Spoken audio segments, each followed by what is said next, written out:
I won 5 million on a lottery ticket I bought for just $4. Before I could even celebrate, I got into a car accident. The medical bills came to a staggering 9 million. Then my husband stood by my hospital bed and said, "If you were more sensible, you wouldn't have gotten yourself such an expensive injury." He ran off with 5 million and his one true love. I opened my eyes and found myself back at the lottery booth. My phone kept buzzing, my husband's profile picture flashing frantically. The moment I found out my $4 lottery ticket had won 5 million, a massive Rolls-Royce Cullinan slammed into my car. My body was thrown around and crushed inside the mangled car like a rag doll. Through the blinding pain, a thought flashed: will my lottery winnings even cover the medical bills? Then, I was rushed to the hospital. My injuries were severe, and I was kept in the ICU. I heard the doctor say, multiple fractures, internal organ damage, traumatic brain injury. We can only continue to monitor. The chances of regaining consciousness are slim. I wanted to tell them they could still try to save me. I know, he was reborn, too. Ji Yanli's voice rang out, trembling slightly. "Nian Nian, I'm so sorry, I can't save you. The doctor said the treatment will cost 9 million. 9 million. There's nothing I can do. If you were more sensible, you wouldn't have gotten such an expensive injury." I listened quietly as he went from heartbroken sobs to impotent rage.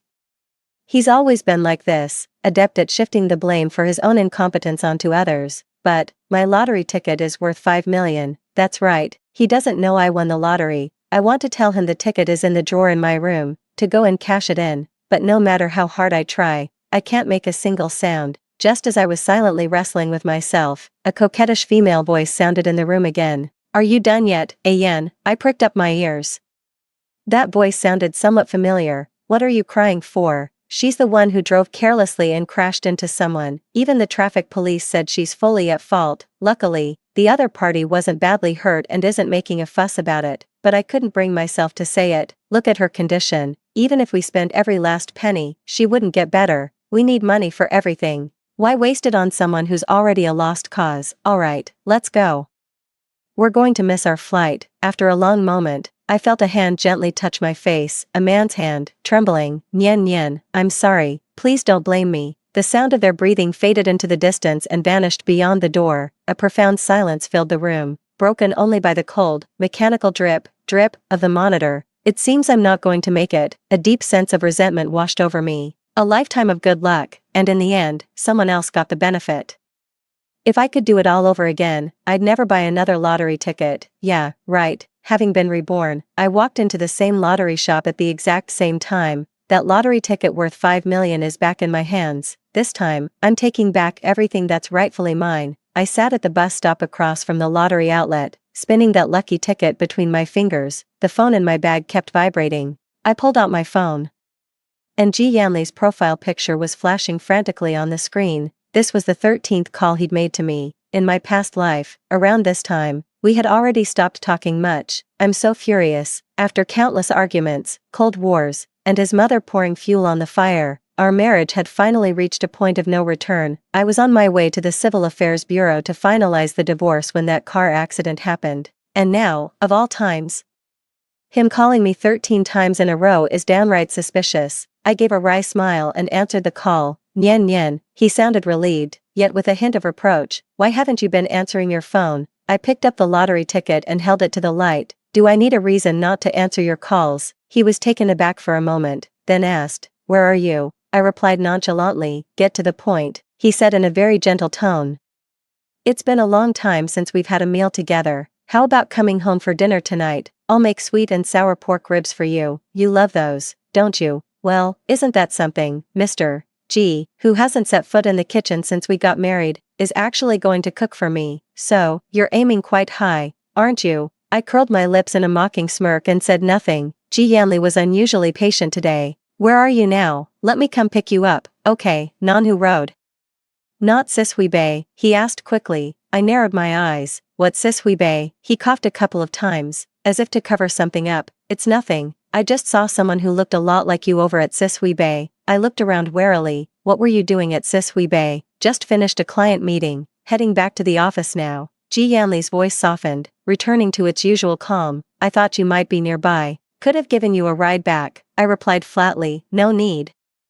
I'll meet you at the office." He sounded a bit surprised but responded immediately, "Alright, I'll wait for you then. I positioned myself behind the bus stop sign at Sishui Bay and kept my eyes fixed on the lottery shop. Before long, a man emerged from inside. It was Ji Yanli. So, he had come back too. Ji Yanli must have just been reborn as well, otherwise, he would have been waiting at the lottery station like a fool. Why didn't he buy it himself? Did he forget the numbers, last life? I was unlucky and let a scumbag like you take advantage, but this time, I'll make sure you learn that my money isn't so easy to take, my feelings aren't so easily fooled. Let me think, where should I hide the lottery ticket? An hour later, I arrived at Ji Yanli's company. The receptionist told me Mr. Ji was in a meeting and took me to his office to wait. I pushed the door open. A woman was sitting at the desk, painting her nails. She looked up at me. That face, it was Jiang Yan. The unattainable campus goddess from my and Ji Yanli's high school days. She had delicate features and a slender figure. At the opening ceremony, her violin performance was so stunning it left the entire audience in awe, its melody lingering for days. She captivated countless male students, leaving them utterly smitten. Ji Yanli was naturally among them. Unfortunately, Jiang Yan, who appeared aloof, was actually quite snobbish and looked down on these ordinary guys, too. She just kept them on a string with soft, suggestive words and lingering glances, stringing them along like devoted lapdogs. After high school, she breezily latched onto the wealthy heartthrob and went abroad to study. Rumor has it she married into wealth and became a high society lady as soon as she came of age. So why has she returned to the country now? And what is she doing in Ji Yanli's office? The receptionist looked a bit awkward. Oh, Assistant Jiang, you're here. Jiang Yan's delicate willow leaf eyebrows furrowed. This is CEO Ji's office. Who gave you permission to bring in outsiders? The receptionist's face flushed from the scolding. This is Mrs. Ji. The moment Jiang Yan spoke, a deafening roar seemed to go off in my ears. Honey, are you done yet? Interesting. Look at her condition. Even if we spent all our money, she wouldn't get better. We're healthy and able-bodied, and money is needed everywhere. Why waste it on someone who's already a lost cause? So it was you, a thieving homewrecker who steals both men and money. Jiang Yan leaned back leisurely. Oh, Mrs. Ji, my apologies, but Mr. Ji has never mentioned you. I'm here with Mr. Ji every day, and I've never seen a single photo of you in the office. I didn't recognize you. My sincerest apologies, but after meeting Mrs. Ji today, I can somewhat understand Mr. Ji's position. She covered her mouth with a fake laugh. It's just that the wife is a bit unimpressive. Mr. Ji probably feels too embarrassed to show off her photo. Right. Ji Yanli never keeps my photo at the office. Apart from our wedding photos, pictures of me and Ji Yanli are few and far between, but I've seen a picture of Jiang Yan. It was a very old student ID photo, tucked away in a compartment of Ji Yanli's wallet. Once, when he was drunk, he slumped by the sofa and stared at that photo for a long time. How utterly devoted. When I remained silent, Jiang Yan continued, but Mrs. Ji should know her place. This is a company. Strays should just wait obediently at home for their master's favor. If they run around outside making trouble, they'll get a beating. I cracked my knuckles behind my back and walked over to the desk with a smile. You're absolutely right. Strays that run around making trouble deserve a beating. With a sharp crack, I slapped her left cheek. Before she could even react, I followed up with another slap across her right cheek. Ack, you bitch, she shrieked and tried to stand up, but I was quicker. I grabbed her by the hair and slammed her head down onto the table, holding it there. You thieving scum, that's for stealing my money. The receptionist's jaw dropped, her mouth forming a perfect O, and Mrs. Ji. The commotion in the office drew a crowd of onlookers from outside. Whoa. Who is that? She's got some serious nerve. They say she's the CEO's wife. What on earth is going on here? Isn't it obvious? The wife came to confront the mistress. Oh my god, Assistant Jiang is having a rough time. I love watching her suffer. Haha, couldn't stand her usual fake, two-faced act. Total green TB asterisk TCH. Okay, but the wife is way too aggressive, resorting to violence just like that. No wonder Mr. Ji is looking elsewhere. Assistant Jiang is so much gentler. Ugh. You scumbag, go ahead, say it louder and I'll beat you up too. The hushed whispers of her colleagues made Jiang Yan's skin crawl with fury. She shrieked, her usual air of aloof superiority completely gone. Let me go. Yan won't let you get away with this. I tightened my grip. Shoo, you're so loud. I don't remember you being like this in high school. Goddess Jiang. Her struggling faltered for a moment. A faint smile touched my lips. First, I'm not just your boss's wife. I hold shares and equity in this company. Strictly speaking, I am also your boss. Second, as an assistant, you're not doing your job properly during work hours. Hiding in the office to do your nails is a serious violation of the employee handbook. Third, I grabbed her hair and yanked her head back, forcing her to look up. She let out a sharp cry of pain. If you're going to be the other woman, you'd better be ready to get hit. Didn't anyone tell you that? Jiang Yan sobbed and broke into loud wails. Your husband is the one who doesn't want you. You can't keep your own man, so why blame me? I'm not the other woman. Ayan loves me, not you. You're the one shamelessly clinging to the title of his wife. Ayan, save me. I watched her coldly. These days, homewreckers are so brazen and self-righteous. Morals really are in decline, but judging by how desperately she's trying to climb the social ladder, she probably isn't a reincarnator.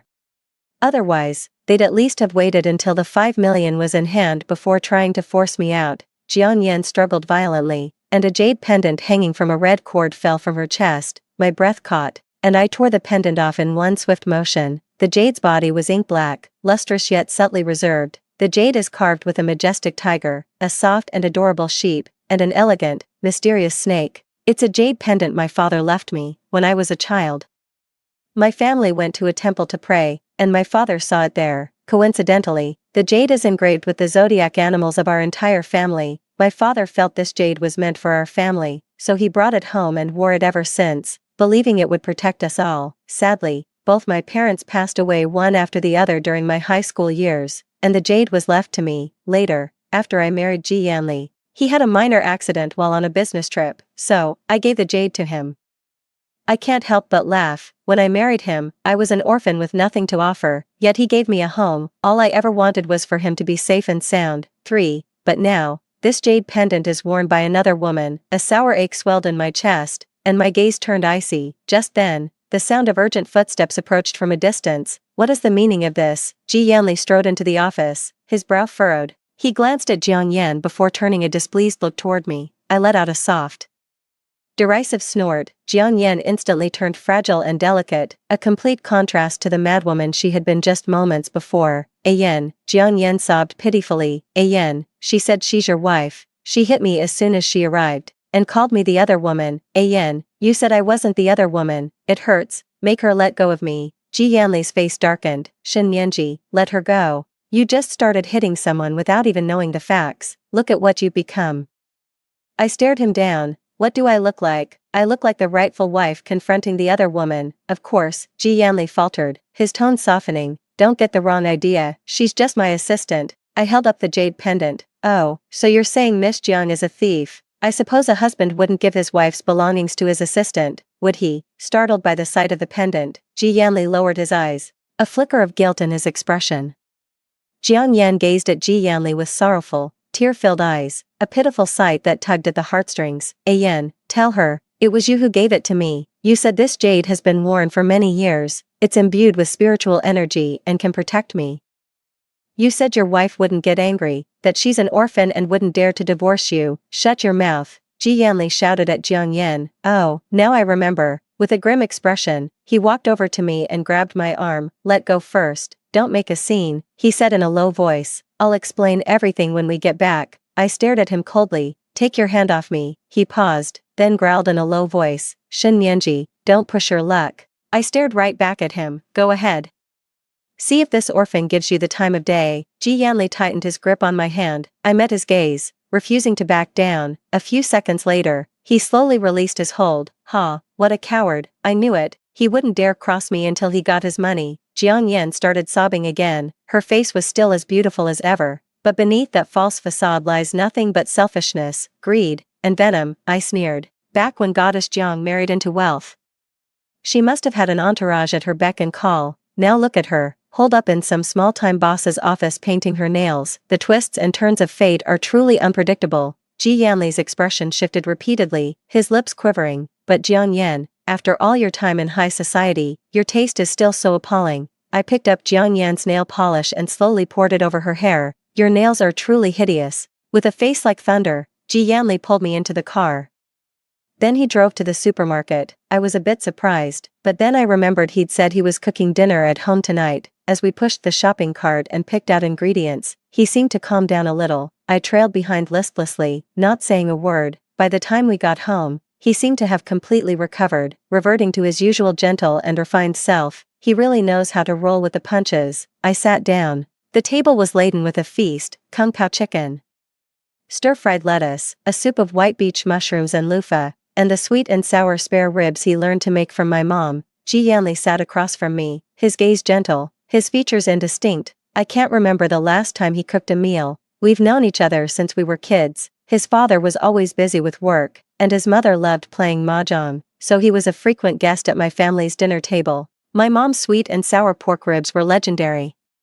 Kids from the entire neighborhood would come over for a taste. Then, in my final year of high school, my father fell ill and passed away. My mother was utterly heartbroken. Not long after, she followed him. I sat on the floor, clutching our family portrait, and waited out the night until dawn. I have no home anymore. There's no one left to cook for me. The next day, Ji Yanli knocked on my door. A faint smile touched the corners of my lips. The 18-year-old, still in his school uniform, walked into my place carrying a plate of sweet and sour pork ribs. Nian Nian, I made the sweet and sour pork ribs for you. You were away the other day, so I asked Auntie to teach me how to make this. I wrote down all her instructions step by step and followed them exactly. Don't worry, from now on I'll be the one cooking for you. You won't go hungry. 4. Go ahead and eat. When you're finished, come home with me. That plate of sweet and sour pork ribs was so bitter. The sugar had been burnt to a crisp, yet, with tears streaming down my face, I finished the entire plate. Back then, I truly believed he would be my home, and now, my gaze drifted across the table. The 18-year-old Ji Yanli was gone. All that remained of the 28-year-old Ji Yanli was a repulsive shell. Nian Nian, why aren't you eating? Ji Yanli's voice was soft as he placed a piece of spare rib into my bowl. I kept my head down, silent, my hands still in my lap. He sighed, put down his chopsticks, and asked, "Are you still upset?" He began to explain. "I'm sorry, Nian Nian, Jiang Yan, I did have a past with her. You know, I had a crush on her in high school. She didn't think much of me back then. It's not that I've been pining for her all these years, I just had something to prove back in the day. She showed up again recently, looking pretty down on her luck after her divorce. At first, I just felt sorry for her. We were classmates, so I thought I'd lend a hand, but she was the one who came on to me. And things between us have been so strained lately." Ji Yanli cleared his throat softly and quickly added, "I'm sorry, I lost control, but I've let it go now. Nian Nian, I know, you're the one I love. She was just an unattainable phantom from my youth. Even if I could have held her in my hands, it wouldn't have been anything special." I sneered inwardly. His gaze was utterly sincere as he raised his hand. "I swear, I don't love her, I never have, and I will have nothing to do with her from now on. Tomorrow, I'll have her leave the company." I remained silent. Ji Yanli walked over and crouched down beside me. He covered my tightly clenched hand and gently unfolded it. He froze instantly. In my palm lay the jade pendant I had just snatched from Jiang Yan's neck. His voice trembled slightly. "Nian Nian, I cut him off. Ji Yanli, as you said, I'm an orphan, I have nothing to my name. The only thing my parents left me is this jade pendant. It was my most precious possession, and I gave it to you, but you tossed it aside without a second thought. Just to curry favor with some woman on the outside." Ji Yanli's face turned pale, his lips trembling. "I didn't dismiss it. I'm sorry, Nian Nian, I was wrong." I gave a bitter smile. "You say you don't love her. Then what does that say about the love you had for me, whom you cast aside so easily?" He gave me a jade pendant, only to later abandon me on my sickbed, clinging to life. 5. So, I had been discarded long ago. How pitiful that I only realized it now. Ji Yanli's eyes reddened, and he gripped my hand tightly. "That's not true. I love you, I really do. I'm sorry I shouldn't have given her your things," she begged me, and I gave in out of a moment of weakness. "I'll never do it again, Nian Nian. From now on, I'll look at no one else. I'll stay by your side, and protect our home." He tried to hug me, but I pulled away. Looking into his bloodshot eyes, I said with unwavering resolve, "Ji Yanli, you are no longer family to me. Let's find a time to file for divorce. The sooner, the better. And by the way, your sweet and sour pork ribs were truly awful." I stood up and went back to my room. Ji Yanli knelt beside the dining table, his face deathly pale. I spent the evening in the study looking over some work blueprints before going to bed. Ji Yanli slept in the guest room next door. In the middle of the night, he slipped into my room and began fumbling around in the dark. I kept my eyes shut, pretending not to notice. I knew what he was looking for, that lottery ticket worth 5 million. He gently pressed my thumb to unlock the phone.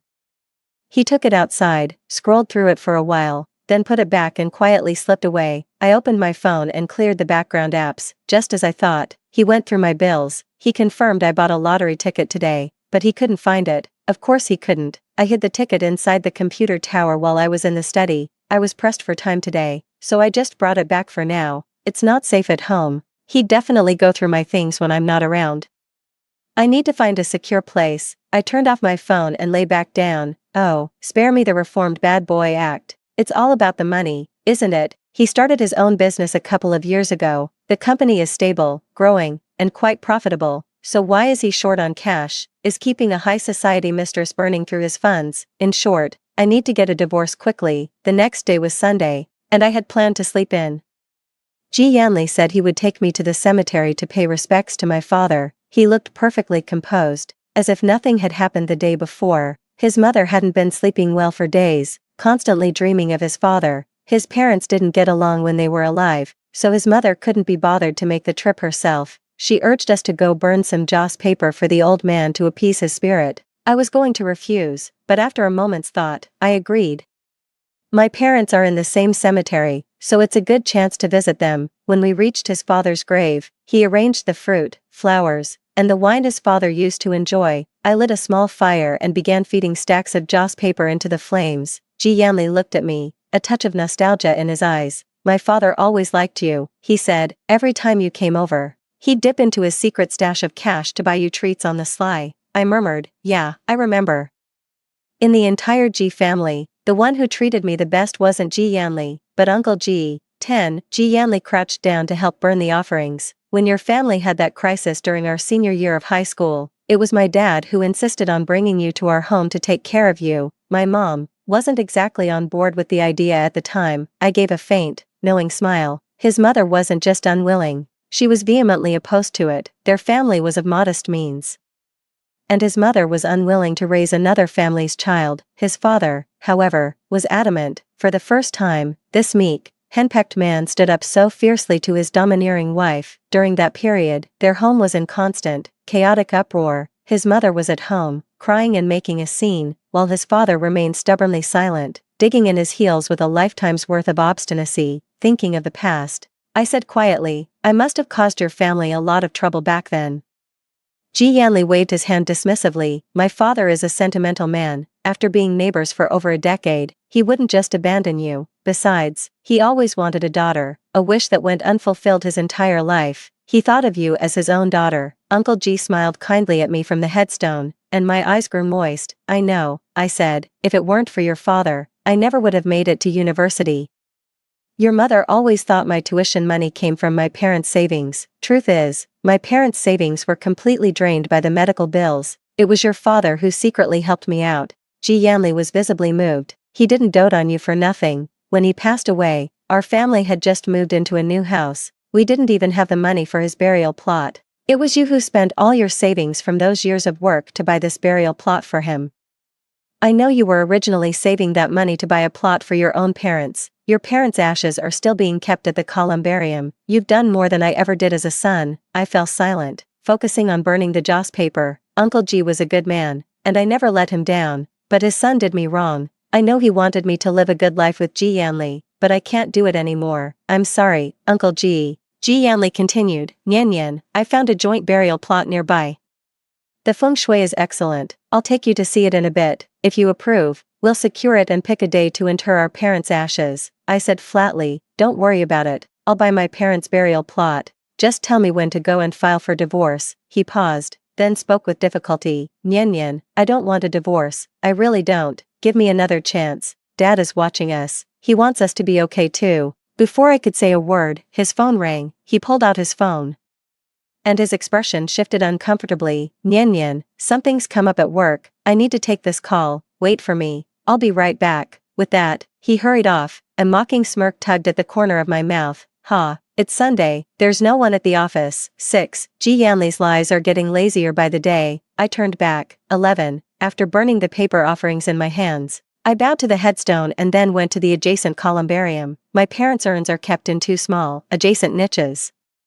They were still young when they passed, just in their early 40s. The photos on the niches show a handsome, gentle man and a graceful, beautiful woman, a perfect match. And now, I'm almost 30 myself. I'm nearly 30, and I still haven't been able to properly settle my parents. I've failed in my filial duty. after my parents passed, I felt profoundly insecure, as if I had no connection to this world at all. When Uncle G and Ji Yanli reached out to me, I grasped their hands without a moment's hesitation. I long for a home of my own so much. I need a safe harbor, a place where I can feel my own existence. That's why, for these past few years, I bent over backwards to meet their family's every demand. I've endured my mother-in-law's harshness and unreasonable demands. Ji Yanli used work as an excuse to come home less and less, and his temper grew worse and worse. I put up with it. I told myself to be understanding of him. My mother-in-law never liked me to begin with. Over the years, my failure to give them a child only deepened her resentment. Ji Yanli worked incredibly hard, and the pressure of starting his own business later on was immense. It's understandable that his temper suffered. Isn't that what family is all about? We're supposed to be understanding and forgiving with each other. But I never imagined my patience and tolerance would be repaid with betrayal and abandonment. Family shouldn't be like this.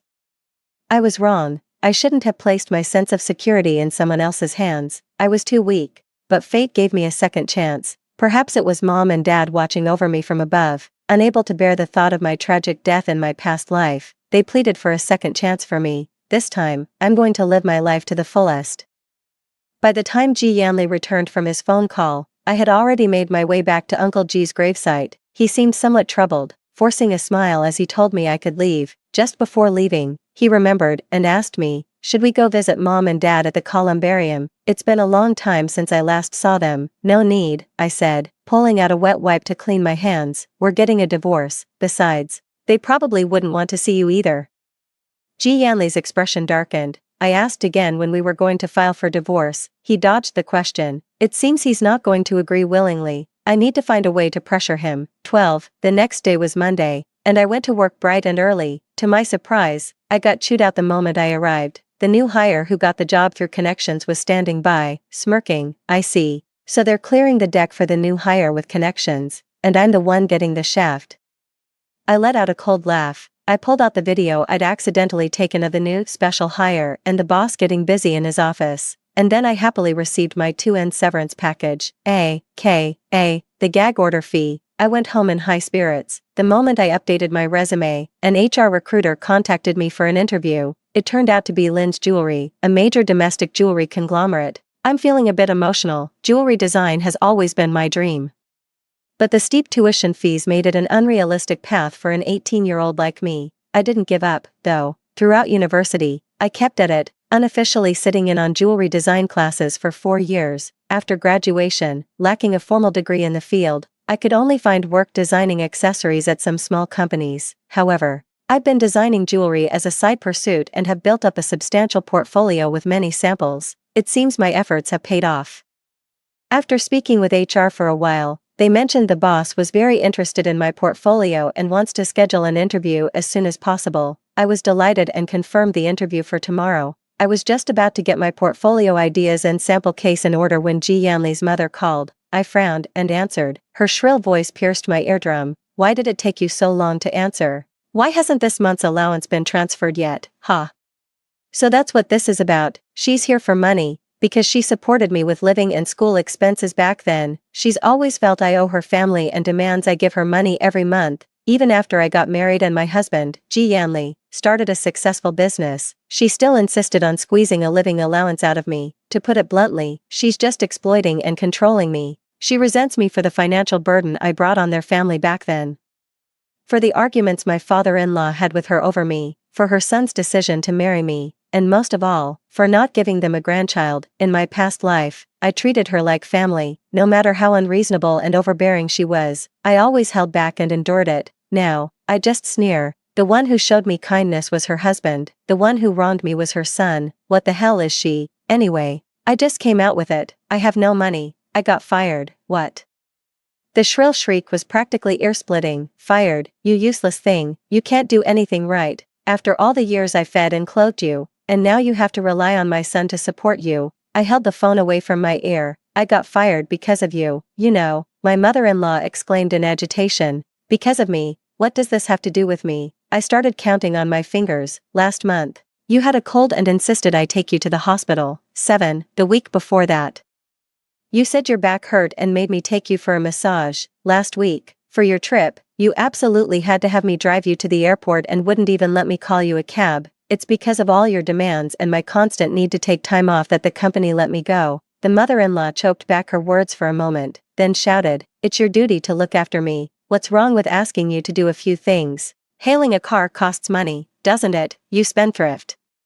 You don't earn a penny, so how would you know how hard my son works for his money? How dare you, you ungrateful wretch, blame me for being demanding? I never agreed to take you in back then. I should have known you'd be so heartless." I can't be bothered to listen to her nonsense. If there's nothing else, I'm hanging up. "Wait, come clean the house tomorrow." I refused. "No, have your son hire a cleaner for you," she shrieked like a boiling kettle. "You lost your job and still have the nerve to suggest a cleaner. You're so wasteful. My son is cursed to have married you." I was about to hang up, but then I remembered that Ji Yanli's important documents were all kept by her mother. She's guarding against me, afraid I'll steal the household register and property deeds to sell their house. I need to go get them back. That way, the old woman won't be able to cause trouble when we're finalizing the divorce. I cut her off impatiently. All right, just be home tomorrow morning and wait." She tried to say something more, but I hung up the phone without hesitation. 13. Early the next morning, I rushed over to Ji Yanli's mother's house and rang the doorbell insistently. She opened the door bleary-eyed and snapped, "Who told you to come this early? Can't even let a person sleep in peace, so inconsiderate." I pouted, "Deliberately keeping you awake. Besides, I have an interview today and can't afford to be late." I pushed past her and walked straight into the room. She followed me, nagging nonstop, the same old story about me not being able to have children, and even suggesting some folk remedy. I revved up the vacuum cleaner with a roar and deliberately steered it toward her feet. She took a few steps back, then, annoyed by the noise, changed her clothes and left. I immediately switched off the vacuum and slipped into the room, with practiced ease. I fished the key out from the wardrobe and unlocked the drawer of the bedside table. I quickly spotted what I was looking for. It was a file folder containing Ji Yanli's household registration booklet, the property deed for the apartment we live in now, and a few other documents. As I was sifting through them, I found an insurance policy underneath. I opened it and was stunned to see that the insured party was me. I was speechless. What kind of insurance is this? Why is my policy secretly locked in a drawer along with Ji Yanli's documents? I opened it and saw, written in stark terms, accidental death benefit, with a maximum payout of 2 million. My breath caught in my throat. When was this purchased? How come I didn't know about it? Thinking back carefully, I remember that a couple of months ago, Ji Yanli mentioned wanting to get health and pension insurance for the whole family, for security in the future. Then he brought over a stack of policies for me to sign. I wasn't really interested in all that, so I just let him handle it. The policy terms were so complicated I couldn't be bothered to read them. I just signed whatever he put in front of me. But he never said he was taking out a massive personal accident insurance policy on me. Why did you buy this for me? Why did you keep it a secret? Why did you hide my insurance policy here? What are they hiding? A chill ran through my body, and I sat down, leaning against the wardrobe for support. I tried to recall carefully, how did the car accident in my past life happen? I had a bad cold during that time and was feeling awful. Ji Yanli and I were giving each other the silent treatment. We hadn't spoken in ages. That day, however, he went out of his way to call and tell me that all the medicine in the home first aid kit had expired, and he had replaced it with a new batch, which included cold medicine. Without giving it a second thought, I took some. After the meal, he told me he had time today and suggested we go finalize the divorce paperwork. He added that since the roads were clear now, driving would be quick, much more convenient than taking the subway, so I went downstairs to get the car. On the way, I started feeling drowsy, my eyelids growing heavier and heavier. While waiting at the red light, I scrolled through my phone to stay awake and found out I'd won the lottery.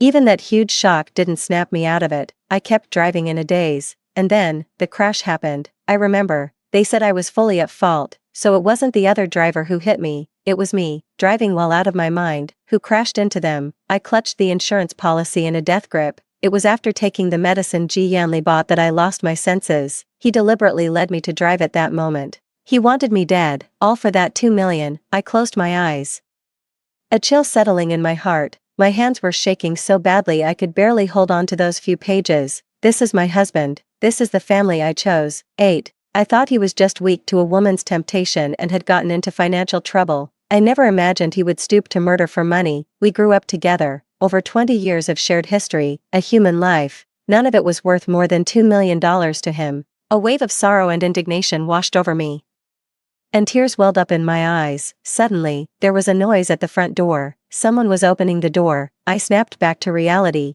quickly stuffed the insurance policy into my bag, and put everything else back in its place. 14. I held my breath and listened. There were two people outside the door, likely Ji Yanli and his mother. The door opened a crack, and I faintly heard her voice. She's already pregnant. You need to deal with your wife quickly. Hurry up, my stomach can't wait. Ji Yanli hissed in a low voice. Enough, not another word. My mind was in turmoil. So that's how it is. Jian Yan is pregnant, so they're desperate to get rid of me. Wasting a life for nothing is a shame. Might as well trade mine for 2 million. Now that Ji Yanli knows I have 5 million, of course he wants to get his hands on it first. He's got money now, and his mother can finally hold a grandchild. Everyone's happy, and me, just an orphan. If I die, I die. No one would care. I bit my lip hard, a cold, sharp hatred welling up inside me. How dare you? How dare you, vile, greedy, vicious scum, get your way. You feed on the blood of others, trample over their bones, and crush their dignity and lives. It is you who deserve to die. Ji Yanli called for me from the living room. I took a deep breath, forcing myself to calm down. Nian Nian, he said as he entered the room, finding me cleaning the wardrobe. Why didn't you answer when I called? I dropped the cloth with a blank expression, rubbing my hands.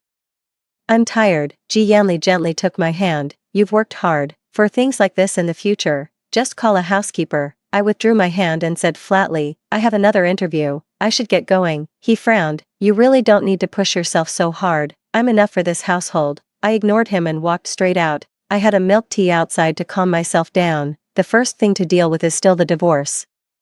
Ji Yanli's desperate need for money definitely isn't about covering basic living expenses. He must be in some kind of trouble. Maybe his company is having problems. If I don't want to get tangled up in his mess, I need to cut ties early. But now he's playing dead and just won't agree to the divorce. I pressed my lips together. The only card I have left to play is that lottery ticket. I'm going to have a talk with him when I get back tonight. But for now, I need to focus on preparing for the interview.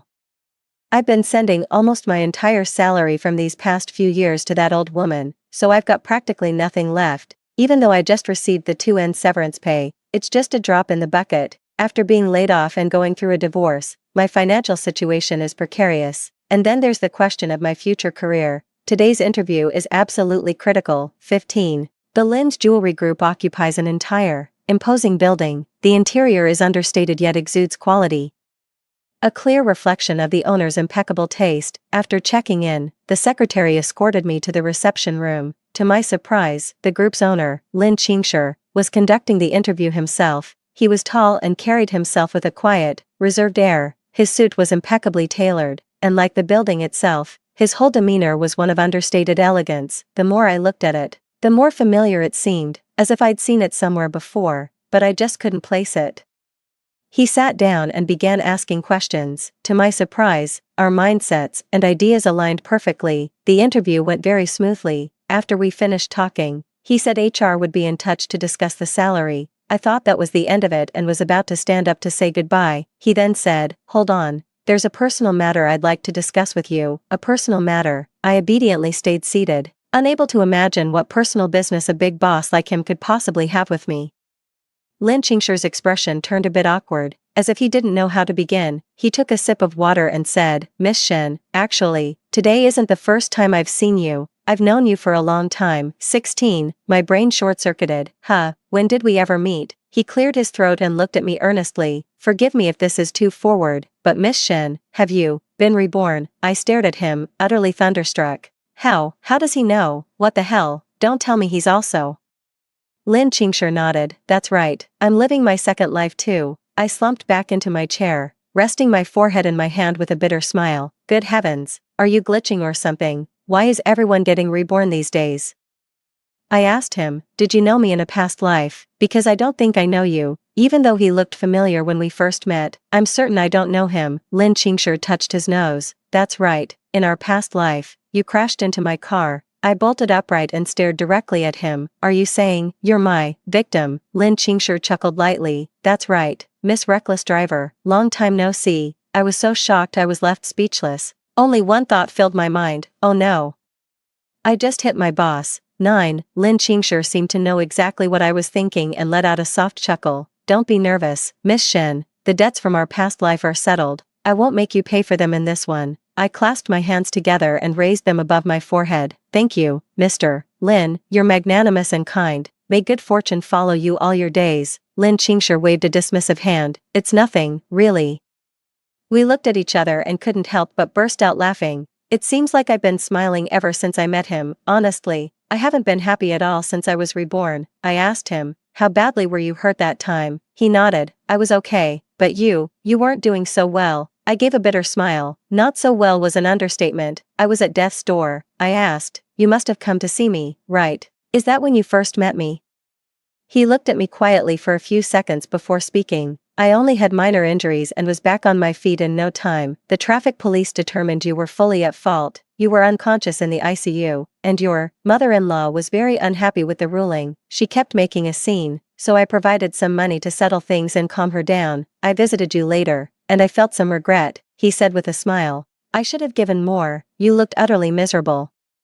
His voice was very gentle. I listened quietly, feeling all the previous violent emotions being soothed away. I smiled too. It's a good thing you didn't give more. Even if you had, it wouldn't have reached me. His smile faded. I heard about it later. Your family, they signed a DNR. I nodded. The doctors say it's incurable. And them, they're hardly family. Lin Qingshi's eyes were clear and bright, filled with compassion as he looked at me. Seeing the look in his eyes, I lowered my head.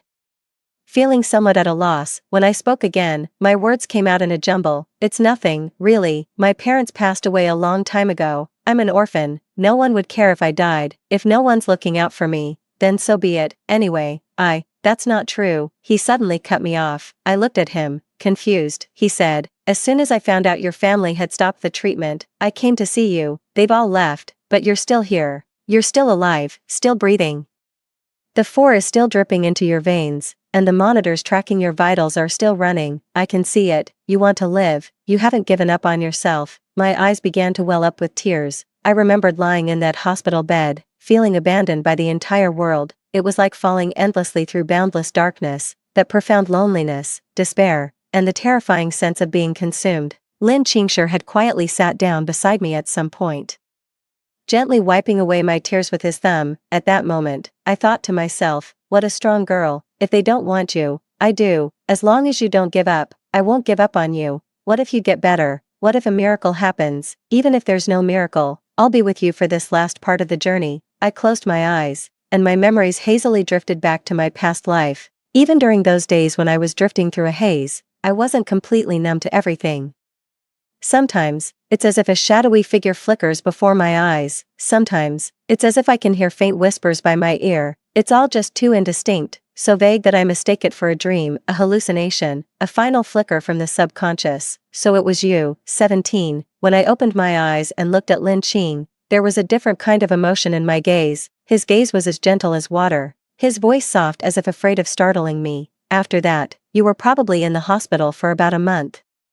I stayed with you for a month. During that time, I wanted to help you find your family. In case you recovered, you could contact them. I had someone look into your family background, including you. That's when I discovered you also design jewelry. I've looked through your portfolio many times, and I absolutely love it. I thought to myself back then, if you got better, I'd do whatever it took to recruit you to my company as my head designer. I let out a snort of laughter. You're lying. I'm not even a professional jewelry designer. How could I possibly be the head designer at a huge corporation like yours? Lin Qingshi looked at me, a smile in his eyes. I'm not lying. I believe you will become an excellent jewelry designer in the future. My heart was filled with emotion, gratitude, and a host of other indescribable feelings, making it swell with a surge of passion. I took his hand and said, thank you, Lin Qingshi. He clasped my hand in return, his palm broad and strong. Remember, he said, I'm here for you. I lowered my head, thought for a moment, and then gave him a brief summary of my current situation. I just skipped mentioning the accidental death insurance policy. I didn't want him to worry too much. He only said that I could come to him for anything I needed, and that he would support me. I felt a surge of strength through my whole body, and was no longer afraid of anything. 18. After saying goodbye to Lin Qingshi, I headed home. The moment I stepped inside, I heard a familiar woman's voice from the entryway. Walking into the living room, I saw Ji Yanli standing by the sofa, looking at me with a hint of panic. A woman was sitting on the sofa. It was Jiang Yan. I let out a derisive snort. He couldn't even wait to get her home after just playing the good guy in front of me. how desperate can you get? Jiang Yan saw me and lifted her head triumphantly. Oh, Mrs. G, you're back. Now, Mrs. G, you mustn't be angry. I didn't mean to overstep, but Yan was just so insistent. Your home is quite lovely, though this sofa is a bit small and impractical. Don't you agree, Mrs. G? I crossed my arms. I think you should read a few more books. That's not how you use the phrase to overstep one's bounds. What you're doing is called the cuckoo seizing the magpie's nest. You're in cahoots, a pair of lowlifes, worse than beasts. Jiang Yan's face went pale. You. Ji Yanli grabbed her arm. Shut your mouth. He forced a smile and said to me, don't listen to her nonsense. Nian Nian, she just came up to get out of the rain. It was pouring outside, I said with a deadpan expression. Oh, of course, we can't have the pregnant woman getting caught in the rain. Ji Yanli recoiled in horror, taking a step back. Don't talk nonsense, she's not. Jiang Yan shot to her feet and said to me with a haughty air, it's good that you know your place. A woman who can't even bear children has no right to speak here. Be smart and just sign the divorce papers. I let out a light chuckle. Jiang Yan, I have to admit, I'm sometimes genuinely impressed by you. How on earth do you manage to keep your skin so thick? I continued walking as I spoke. And what gave you the ridiculous idea that I wouldn't hit a pregnant woman? Jiang Yan's face paled as she pointed at me. How dare you lay a hand on me? She was gnashing her teeth, yet her feet betrayed her. Taking an involuntary step back, tell me, I raised an eyebrow, who gave you the nerve to bark at me like that? Is it the man beside you? Clutching Ji Yanli's arm with a pale face, Jiang Yan cried, Yan, look at her. This shrew is trying to hit me again. Ji Yanli stepped forward. Placing himself between us, his brow was furrowed as he gazed at me intently. Nian Nian, I'll see her out. We'll talk about everything when I get back. With that, he ignored Jiang Yan's protests, wrapped an arm around her, and ushered her out of the house. I let out a cold snort. I turned and saw a phone lying on the coffee table. It was Ji Yanli's. 19. I had used Ji Yanli's phone once, a long time ago. I tried the password on a whim, and to my surprise, it actually worked. A wave of relief washed over me, and I began to skim through the contents rapidly. As I read on, my expression grew increasingly grim. To my horror, I discovered that Ji Yanli had become addicted to online gambling 3 months ago and had already racked up loans totaling 5 million yuan from various online lending platforms. No wonder he's so desperate to get his hands on some money. Those loan sharks have no shortage of ruthless methods for debt collection.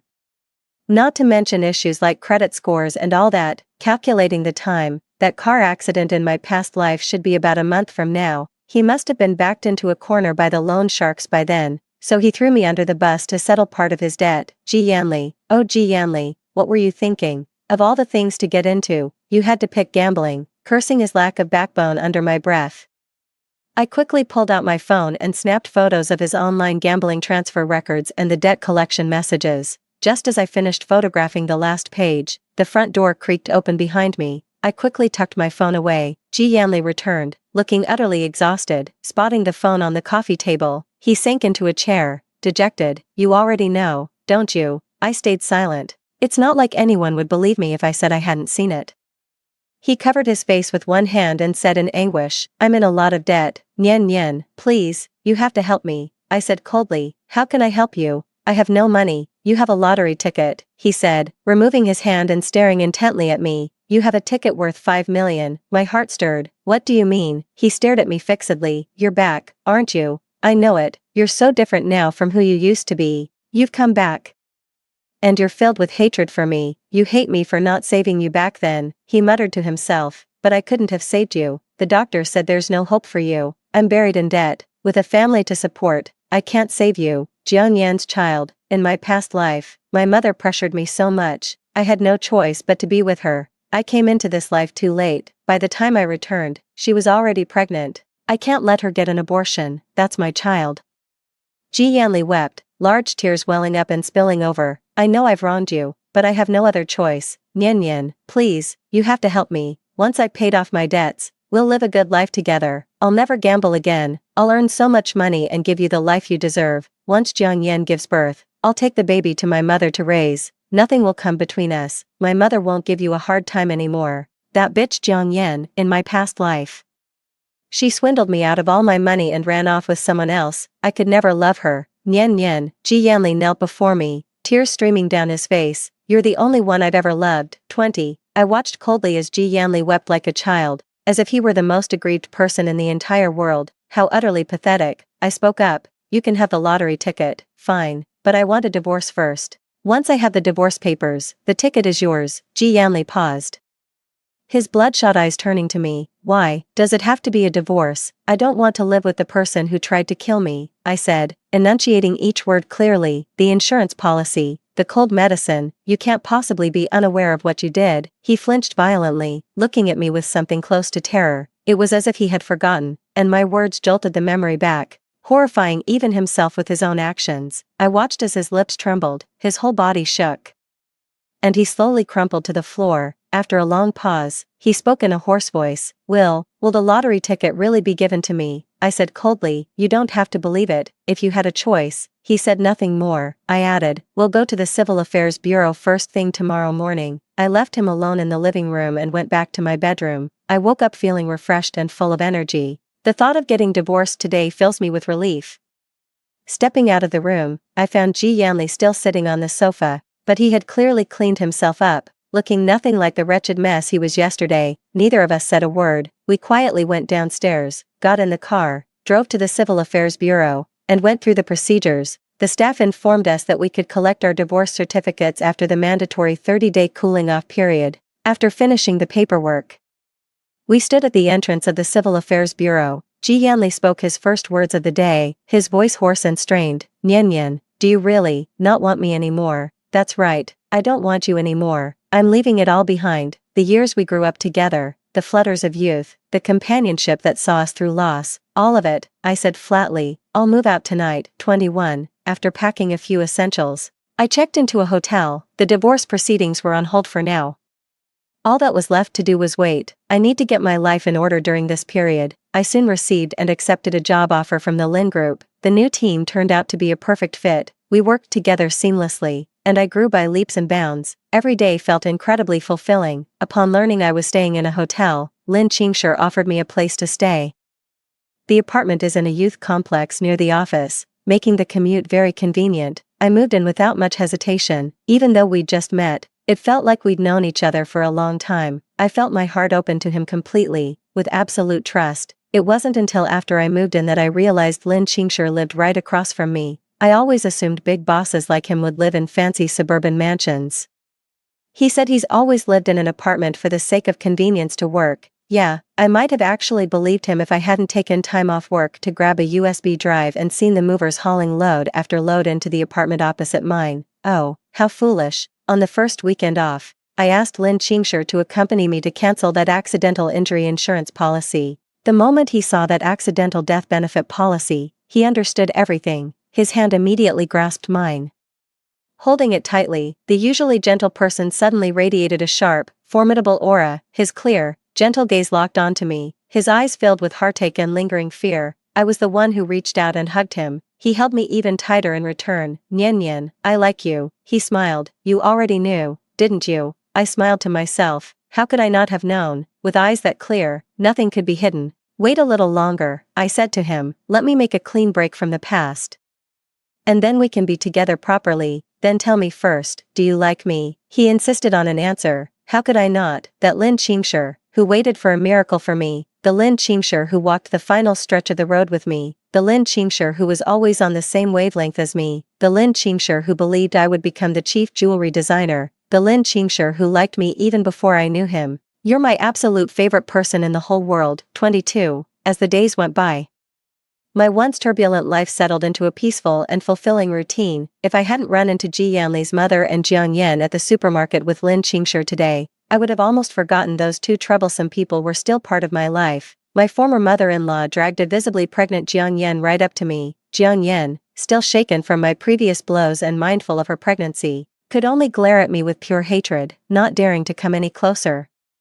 Ji Yanli's mother launched into her practiced, hysterical tirade. You shameless homewrecker, you ungrateful wretch, how dare you ask my son for a divorce, and you even have the gall to take up with another man, after all the blood, sweat, and tears we poured into raising you. This is how you repay us, with this kind of betrayal. Lin Qingshi frowned and was about to say something when I stopped him. My Mr. Lin is a distinguished CEO.